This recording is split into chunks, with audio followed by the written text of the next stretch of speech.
Hello guys!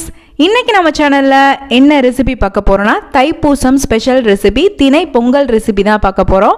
அதுக்கு முன்னாடி channel இன்னும் சப்ஸ்கிரைப் பண்ணலைனா சப்ஸ்கிரைப் பண்ணிக்கோங்க.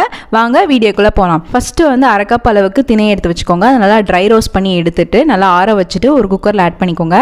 அதுக்கப்புறம் 5 கப் தண்ணி ஆட் பண்ணிக்கோங்க. இப்போ வந்து ஒரு பேன்ல 1/4 கப் அளவுக்கு பாசிப்பருப்பு எடுத்து நல்லா ரோஸ்ட் பண்ணி வச்சுக்கலாம். அதை ஆற வச்சுட்டு அதில் ஆட் பண்ணிக்கோங்க. இதை வந்து 3ல இருந்து 4 விசில் வரை வச்சு எடுத்துக்கலாம். இப்போ வந்து ஒரு பேன்ல அரை கப் அளவுக்கு வெல்லம் ஆட் பண்ணிக்கிட்டு அரை கப் அளவுக்கு தண்ணி ஆட் பண்ணி நல்லா உருக்கி எடுத்துக்கோங்க. இப்போ வந்து திணையும் பருப்பு ரெடி ஆயிடுச்சு. திரும்ப ஸ்டவ்ல வச்சுட்டு நம்ம ரெடி பண்ணி வச்சிருக்க வெல்லத்தை வந்து வடிகட்டியை ஆட் பண்ணிக்கலாம். நல்லா மிக்ஸ் பண்ணி விட்டுட்டு கொஞ்சமா உப்பு ஏலக்காய் தூள் ஆட் பண்ணிக்கலாம்.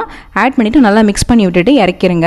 இப்போ வந்து ஒரு பேன்ல 2ல இருந்து 3 டேபிள் ஸ்பூன் அளவுக்கு நெய் ஆட் பண்ணிட்டு உங்களுக்கு தேவையான நட்ஸ் அண்ட் ட்ரை ஃப்ரூட்ஸ்லாம் போட்டு நல்லா ரோஸ்ட் பண்ணி எடுத்துக்கோங்க. இதை வந்து லாஸ்டா வந்து பொங்கல் ஆட் பண்ணிக்கோங்க. அவ்வளவுதான், ரொம்பவே ஈஸியான சிம்பிளான தைப்பூசம் ஸ்பெஷல் திணை பொங்கல் ரெடி ஆயிருச்சு.